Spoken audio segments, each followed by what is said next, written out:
రెండు పిల్ల పిశాచాలకు కొన్నాళ్లపాటు మనుష్యుల మధ్య పోయి మసలాలని కోరిక కలిగింది. అవి మనుష్య రూపాలు ధరించి ఒక ఊరు చేరుకున్నాయి. ఊరి పొలిమేరలో వాటికి ఒక రైతు కనిపించాడు. మీ ఇంట్లో మాకు ఏదైనా పని ఇప్పించండి, నమ్మకంగా చేస్తాం అన్నాయి పిశాచాలు రైతుతో వినయంగా. పనిచేసే వంకతో రైతు ఇంట చేరి అతన్ని ఏడిపించాలని వాటి ఎత్తు. ఎడ్ల ధర పెరిగిపోయింది. నా ఎడ్లను దొంగలు ఎత్తుకుపోయారు. మిమ్మల్ని నాగలికి కట్టితే పొలం దున్నగలరా అని రైతు అడిగాడు. మనుష్యులు పొలం దున్నడమా అని పిశాచాలు ఆశ్చర్యంగా అడిగాయి. అందులో వింత ఏమిటి? ఎడ్లకన్న మనుషులే చౌక. నా పొలంలో ఇప్పటికీ 2 నాగళ్లు కట్టాను. మీరు సరేనంటే 3వ నాగలి కట్టుతాను అన్నాడు రైతు. పిశాచాలు రైతు వెంట అతని పొలానికి వెళ్లి చూస్తే 4 మనుషులు 2 నాగళ్లకు కట్టి ఉన్నారు. మరి 2 మనుషులు నాగళ్లను పట్టుకుని అజమాయిషీ చేస్తూ పొలం దున్నిస్తున్నారు. నాగలికి కట్టి ఉన్న మనుషుల అవస్థ చూస్తే పిశాచాలకు జాలివేసింది. ఆ అవస్థ ఎలా ఉంటుందో తెలుసుకోవటం కోసం అవి 3వ నాగలికి కట్టించుకుని కొంతసేపు పొలం దున్నాయి. రైతు ఎంత కర్కోటకుడో వాటికి తెలిసిపోయింది. అవి ధరించి ఉండిన మనుష్య శరీరాలు ఆ శ్రమకు పూర్తిగా అలసిపోయాయి. రైతు వాటికి ఇచ్చిన ప్రతిఫలం కూడా చాలా స్వల్పం. రైతు దగ్గర పనిచేయటం తమకు ఇష్టం లేదని చెప్పి పిశాచాలు అక్కడి నుంచి బయలుదేరాయి. అవి ఒక నూనె వ్యాపారి ఇల్లు చేరి పని కావాలని అడిగాయి. నూనె వ్యాపారి పని ఇస్తానని చెప్పి పిశాచాలను తన వెంట లోపలికి రమ్మన్నాడు.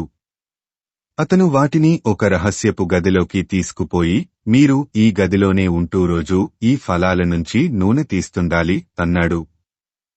ఆ నూనె ఎందుకు? అది విషంతో సమానం కదా అన్నాయి పిశాచాలు. ఎందుకేమిటి? మంచి నూనెలో కలపడానికి అన్నాడు వ్యాపారి. అందువల్ల ప్రజలకు ప్రమాదం కాదా అన్నాయి పిశాచాలు. కల్తీలేని నూనె ఎక్కువ ధరకు, కల్తీ నూనె తక్కువ ధరకు అమ్ముతాను. ఎవరేమైపోతే నాకేం, నాకు కావలసినది డబ్బు అన్నాడు వ్యాపారి.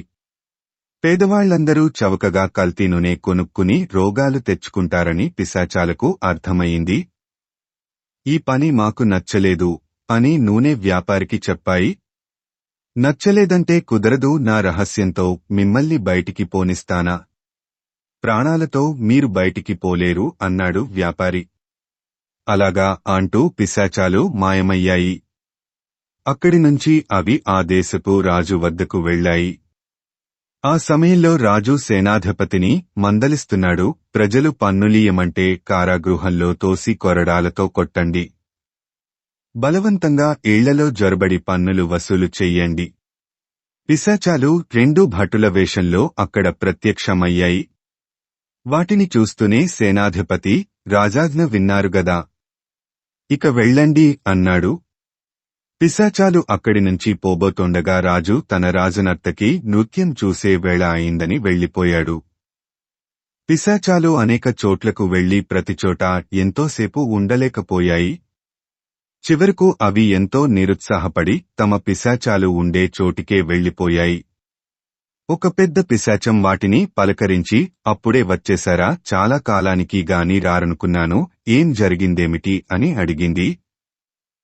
జరగడానికేమీ లేదు, మనుష్యులంతా చాలా చాలా పేదవాళ్లు, అమాయకులు. ఇదివరకే కొన్ని పిశాచాలు వాళ్ల మధ్యకు చేరుకుని మనుష్యుల రూపాలు ధరించి మనుష్యులను నానాయాతనలు పెట్టుతున్నాయి. మాబోటి పిల్ల పిశాచాలకు అల్లరి చేసే అవకాశం లేదు, పిశాచాల మధ్యకే వెళ్లేదేమిటని తిరిగి వచ్చేశాం అన్నాయి పిల్ల పిశాచాలు. పెద్ద పిశాచం నవ్వి, మనుష్యులను యాతనలు పెట్టుతున్నది మనుష్యులే, పిశాచాలు కావు. మనుష్యులను గురించిన అనుభవం లేక మీరు అలా అనుకున్నారు అన్నది. మనుష్యుల్లో పిశాచాలను మించిన వాళ్లుంటారని తెలిసి పిల్ల పిశాచాలు ఆశ్చర్యపడ్డాయి.